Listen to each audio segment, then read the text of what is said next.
Like, they didn't even think it would survive after season 1, and now, like, in season 2, it's basically plateaued. So, I mean, like, I don't know how I can predict, because this fandom...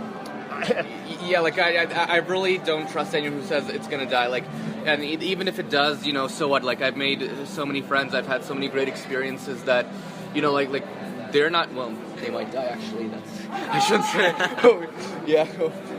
People might actually die, but it's just like, even if it dies. It's not like it's gonna leave without a trace. There's still gonna be people. There's still gonna be experiences that were made, and there's still gonna be the next great thing to move on to. Mm-hmm. You're still gonna have your friends at the end of the day. I mean, the biggest thing I've noticed with all these people saying, "Oh, the fandom's dying," "Oh, the pony's done," is like these are people who have already checked out themselves. They're not stating what the actual fandom is. They're talking from their own opinions. Like, "Oh, I think ponies are done because I don't like it anymore." But if you look around, you got like new cons still coming up. Like there's a new one in Oklahoma coming on. And hell, the massive turnout here is basically and High Roller. Man, we just got a freaking movie. I'm excited for that. We just got a movie, and they made a lot, of money off the movie. Over 30 million. Over Hasbro 30 million. is not petering out on this. They are. You want it all doubling too? No, you guys. It's still cool. Well, like I've noticed it just from like talking to these people who say, "Oh, the fandom's dying." It's just that they've checked out themselves. Oh yeah, but no. Oh, do you have any questions for us? Well, I guess let's open up live chat. So I mean, I don't know. What to you, I guess this is a question for everybody here. What to you is your favorite thing in a fandom? What would you? A lot of the people, actually. People? Yeah. I still collect stuff. I haven't seen the show in 3 seasons, but I still collect stuff, and I still talk to people from it. I'm like 2 seasons behind. Yeah. I'm halfway through I thought I thought I was one of the only ones who didn't watch it in a few seasons. Am I the only one that's current here? Apparently. I'm only like 5 episodes behind right now. I was current up until season 7. Now I kind of I watched like 5 of the episodes of season 7. So you get it. I'm like 2 seasons behind and like 3 movies behind. So I'm like 5 episodes behind. It's not that bad. Yeah. I got a question. Okay. What do you guys think of Equestria Girls? Why not? Is that even a thing? Yeah. What's the question? Seriously, what was wrong with that? It's my favorite. Okay. My favorite thing ever. In Joku's panel, Chocolate Pony, he addressed this actually. He was talking about how Equestria Girls is. I know his panel was so great, but he was talking about how Equestria Girls feels like a bad fan fiction. But here's the thing. Hasbro can put it out because they own the copyright and they can do whatever they want. If they want to make talking anthropomorphic, I mean, they probably made a lot of money off of that. Hey, it brought us Sunset. Okay, Sunset. I mean, is that really a good thing? Yeah. I mean, I'm so happy Equestria Girls is a thing. Yeah.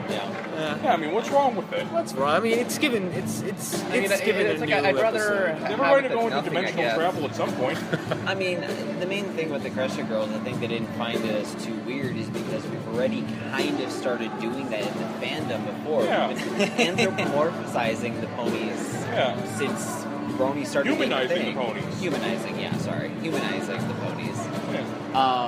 So I think that's why Hasbro was like, hey, they're already doing it anyway, so let's make it a thing. Yeah. So it's not going to be for everybody with the story. Boy. Yeah, but like no hooves. I had a hilariously fun fingers. time at the Equestria Girls live-action musical in Mexico. Oh my God! I don't speak Spanish, but it was really nice. Yeah, I think it was great though they brought out Sunset, because that's basically another nice little lesson there that my past does not define me. Closing ceremonies are 10 minutes. What? Closing ceremonies are 10 minutes. Oh, closing ceremonies. Oh, well then. We might want to. Yeah. Let's wrap it up. Alrighty. Anything finally you guys want to add on to? So, like I said, my name is Devin Winter. I run Winter Arts. Follow me on Instagram, on my Facebook, on the Facebook page. We're going to all types of conventions. And, Just see me there. Look for the Vinyl Scratch or the guy in a suit. A lot of suits. I'm Reinhardt. I'm just a guy that hangs out with the fandom. Used to write fan fiction, but kind of petered out of it. So, but I'm still here, still having fun, loving the cons. I want to go last. Oh, okay. Okay, well, I'm Tenart1, tenart1.tumblr.com, and so I'm an artist, and hopefully I enjoy it, because, it's always like trying to figure out what you want to do in life. Yeah. Definitely. Go check out his art. I'm serious about that. Check out his art. It's amazing. Say that one more time. Check out his art. Do it. Everybody, do it. You're hyping me up so much, I feel like I can't live up to that hype now. You kidding me? You are the hype. You are the hype. Oh, stop. You're making me blush. This guy's, he's too nice. Okay. I'm Rainbow Dashy. That's Rainbow with a 0, not an O. Find me at rainbowdashy.com. Don't let the naysayers get you down. All right, so this is Matt and This is Kyle. signing off for the interview at Ponyville Ciderfest. We'll be back recapping the closing ceremonies. We'll be recapping shortly. All right. See you then. Bye. Bye. Goodbye. Goodbye. Goodbye. Goodbye. Goodbye. Bye. Bye. All right, we are back home now, back in the studio. Matt not here. It's me and Kyle. Well, needless to say, we didn't get to the closing ceremonies because the charity auction ran over. But in a bit of a nice bit of news, they raised over $20,000 for what was the JAB, or was it? Yeah, I think. I heard you guys bring it up like 10 times at the show last night. Yes, I believe so. Yeah, I'm sorry if my memory's a little spotty right now. I just got off work, so. Yeah, 20,525 for JAB. So congratulations. That's a big deal. Very, very cool. Yes. Before we wrap things up here, I was waiting on this. Kyle, tell me a bit about the My Little Pony movie. Something, ironically, that did not come up in this entire long show. Hang on. And by the way, for those who have gotten this far into the show, thank you. I'm well aware how long this show is, but guess what? This guy over here and Matt did a lot of really, really hard work and did a fantastic job with the coverage, so I couldn't cut it out. So, hope you enjoyed the show. So, back to Kyle with your review on My Little Pony the movie. Well, thank you very much for that, because we tried to get this we felt with that we had to get a high quality show because of the standards of this show, and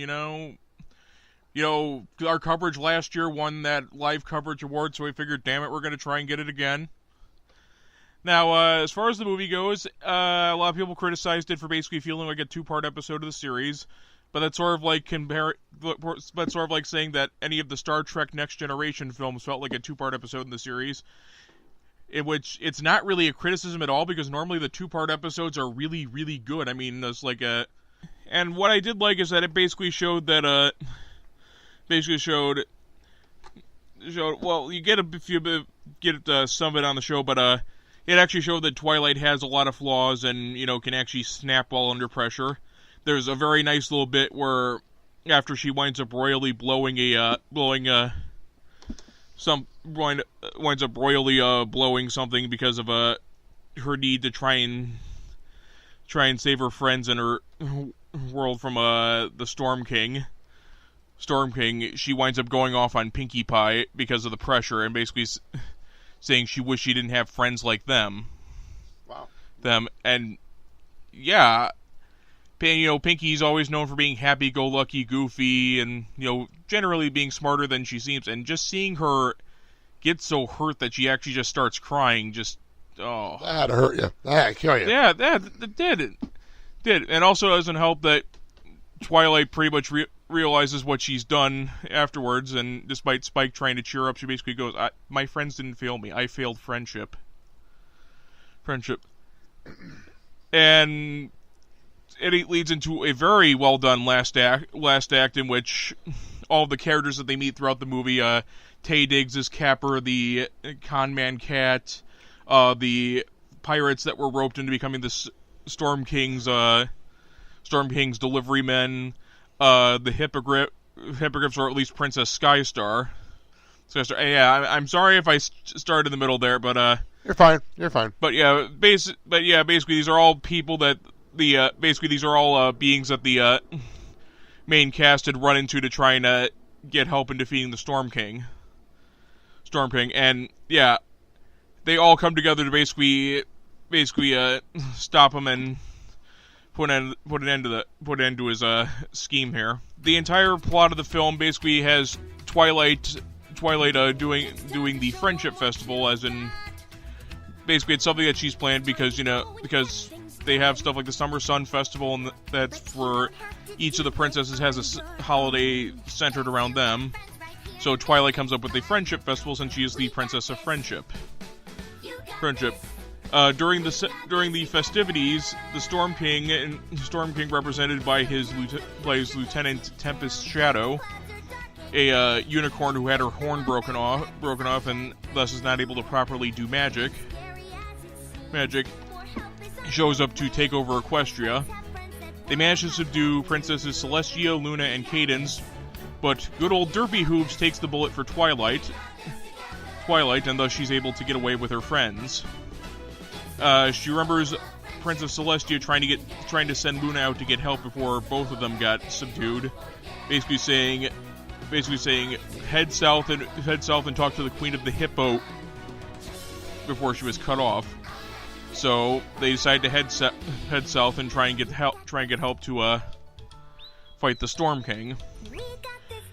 And a lot of people criticized the show because they haven't been able to do dark and tragic backstories well, let's be honest, it's a kids show, so you can't. It's a kids show. Gotta remember that. As much as the bronies like to complain about stuff like this, you can't go too dark because it's a kids show first and foremost. And as much as I like the series, a lot of bronies who really get into it seem to forget that it's not meant just for you. It's meant for kids too. It's exactly what it is. Yeah. But here, you get a nice little backstory for Tempest Shadow later on when she has Twilight captured. And it's done in it's made to look like cutout or animation, where she's a young filly playing with her friends, with using her magic levitative ball and that. The ball winds up flying into a cave. She goes in to get it, and is attacked by an Ursa Minor, which is pretty much a bear that looks like it's made out of stars because of the constellation Ursa Major and Ursa Minor. And in the process, her horn is broken, was leaving her unable to practice magic. And because of this, her friends abandon her for another unicorn. So thus, she does not believe in friendship, but probably rightfully so, because I'd be feeling really pissed about that too. But my friends dumped me because I lost a limb. So basically, she joins up with the Storm King because he promises to repair her horn if she helps him take over. And you get nice little tales of redemption. Basically, the whole theme seems to be redemption at one point or another. Here we have Twilight doing something stupid, like trying to steal an item that could actually help them retake Equestria, and the whole story with Tempest. And it's actually very well done, at least for the constraints of the show. Of course. And even better is that the show is normally done in this 1:8:5 HD TV aspect ratio. Yeah. Here they stretch it out to a full CinemaScope 235.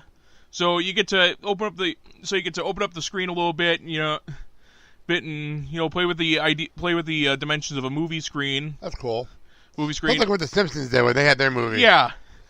Yeah, you figure, it's going to be a big movie, so, let's make the screen big. And fill up the screen and have some fun with it, right? Yeah. And even better is the entire voice cast from the series comes back, and of course they do. They're a great cast. Oh, yeah. We don't have to go through it. I think everyone knows who's in the show. Yeah. It's very popular. But, you get other people such as Tay Diggs as Capper, who's, like I said, a con man cat, trying to think of someone to compare him to. For some reason, he makes me think of Dodger from Oliver and Company. Fair enough. Which now makes me wish that Billy Joel would have a role in this movie. He may have been a little busy with his Madison Square Garden gig. Yeah. You have Kristen Chenoweth as Princess Skystar, who's basically that nice little blend of perky